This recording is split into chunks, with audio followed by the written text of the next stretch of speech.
Hello defence listeners, स्वागत है आप सबका एक और नए डिफेंस वीडियो में जिसमें हम बात करने वाले हैं Su-30 MKI के लॉन्ग टर्म प्लान के बारे में। इंडियन एयरफोर्स अपने सभी एसेट्स को न्यू डिकेड के न्यू चैलेंजेस के लिए रेडी रखना चाहती है और अपने एरियल डिफेंस कैपेबिलिटीज़ को और भी ज़्यादा शार्पन करने की ओर इसीलिए वर्क कर रही है। और इसमें इंडियन एयरफोर्स अपने सबसे superstar fighter jet Su-30 MKI को नेक्स्ट डिकेड के लिए मॉडर्नाइज करने की ओर लॉन्ग टर्म प्लानिंग कर रही है। तो इस वीडियो में हम इसी लॉन्ग टर्म प्लानिंग के बारे में जानने की कोशिश करेंगे, जहां पर इंडियन एयरफोर्स Su-30 MKI को 2050 तक ऑपरेशनल रखने का प्लान कर रही है।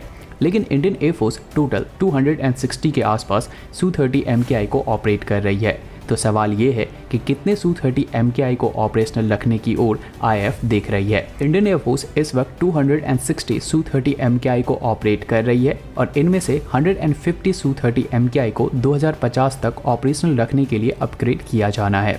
लेकिन ये कैसे डिसाइड होगा कि ये 150 कौन से Su-30 MKI होने वाले हैं? तो इसके लिए हमें Su-30 MKI के ऑर्डर को देखना पड़ेगा।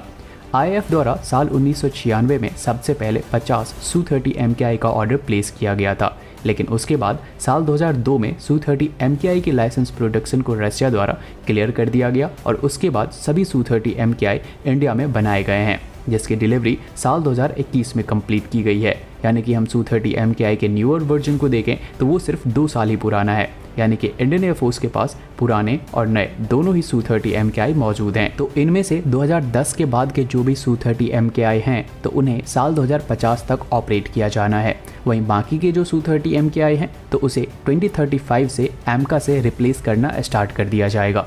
लेकिन अगर हम 2035 का टाइमलाइन देखें तो वर्ल्ड के बाकी के पावरफुल कंट्रीज 2035 के बाद या तो 5th जनरेशन या फिर 6th जनरेशन के फाइटर जेट को ऑपरेट करना स्टार्ट कर देंगे। तो इंडियन एयरफोर्स ऐसे में Su-30 MKI को क्यों 2050 तक ऑपरेट करना चाह रही है? और ये बहुत ही ज़्यादा वैलिड क्वेश्चन है, जहाँ पर कई बार हम ये भी पूछते नज़र आते हैं कि 2035 के बाद वर्ल्ड के बाकी की कंट्रीज लगभग 5th जनरेशन का फाइटर जेट ऑपरेट कर रही होगी। तो ऐसे में हम तेजस MK2 जैसा फाइटर जेट क्यों बना रहे हैं? देखिए, जनरेशन आजकल एक फैसिनेटिंग वर्ड हो गया है, जहाँ पर फाइटर जेट के मामले में जनरेशन का नाम सुनते ही कि 5th जनरेशन 6th जनरेशन का फाइटर जेट है, जिन्हें जनरेशन का मतलब नहीं पता तो उन्हें ऐसा लगता है या फिर वो एज्यूम कर लेते हैं कि जैसे पता नहीं वो फाइटर जेट इनविजिबल हो जाएगा, जबकि ऐसा बिल्कुल नहीं है।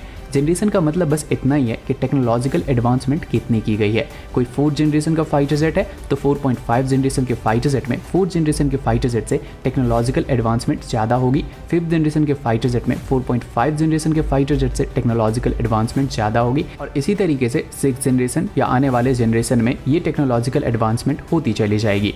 तो इसका मतलब ये नहीं है कि जो आज के 4th जनरेशन के फाइटर जेट है या 4.5 जनरेशन के फाइटर जेट हैं वो यूजलेस हो जाएंगे, क्योंकि अगर आप 1980s के 4th जनरेशन के फाइटर जेट को देखें और आज के 4th जनरेशन के फाइटर जेट को देखें तो आपको 1980s से आज के 4th जनरेशन के फाइटर जेट में काफ़ी ज़्यादा टेक्नोलॉजिकल एडवांसमेंट देखने को मिलेगा और टाइम के हिसाब से इसमें मॉडर्नाइजेशन किया जाता रहा है। और अगर हम एक 5th जनरेशन फाइटर जेट को एज ए एग्जाम्पल लेकर समझने की कोशिश करें तो 5th जनरेशन फाइटर जेट का बेसिक कॉन्सेप्ट ये था कि फाइटर जेट एनिमी टारगेट को एनिमी एरिया में घुसकर मार सके और जब फाइटर जेट एनिमी एरिया में हो तो वो डिटेक्ट ना हो पाए। लेकिन अगर एक बार इस 5th जनरेशन फाइटर जेट ने अपने पेलोड को डिप्लॉय किया तो 5th जनरेशन फाइटर जेट अपने आप को अनवील कर देगा और सारे रडार सिस्टम उसे लॉक कर लेगा।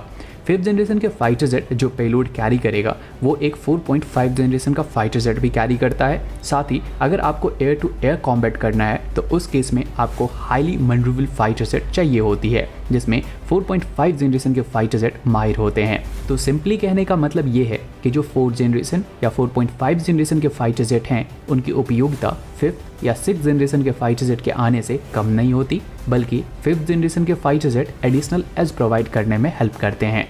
जबकि जब किसी भी टारगेट को न्यूट्रलाइज करने के लिए एक फाइटर जेट का पैकेज बनाया जाता है तो उसमें 5th जनरेशन फाइटर जेट का काम एनिमी के सीड यानी कि separation of enemy air defence का होता है।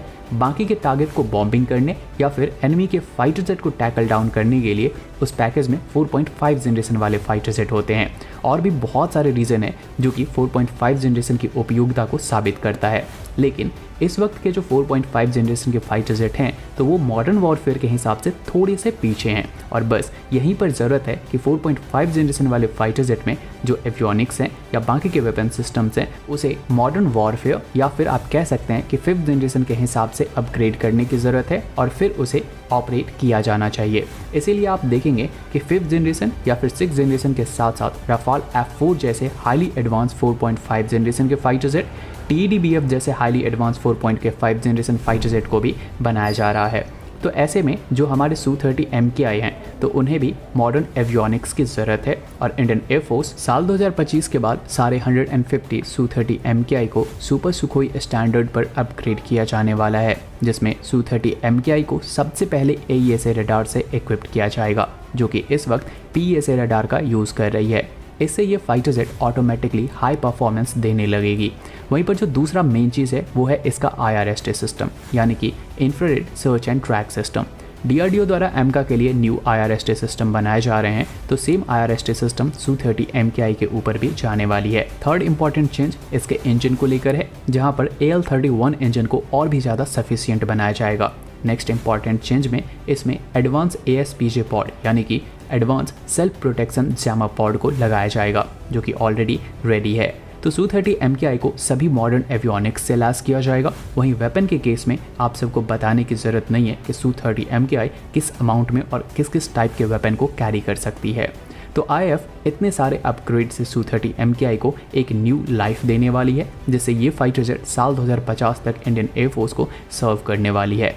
तो इस सब के बारे में आप सबकी क्या राय है वो हमें कमेंट सेक्शन में ज़रूर बताएं। बाकी आज के इस वीडियो में इतना ही। उम्मीद है आपको ये वीडियो इन्फॉर्मेटिव लगी होगी। अगर लगी हो तो वीडियो को लाइक करें, शेयर करें और चैनल पर नए हैं तो चैनल को सब्सक्राइब कर लें।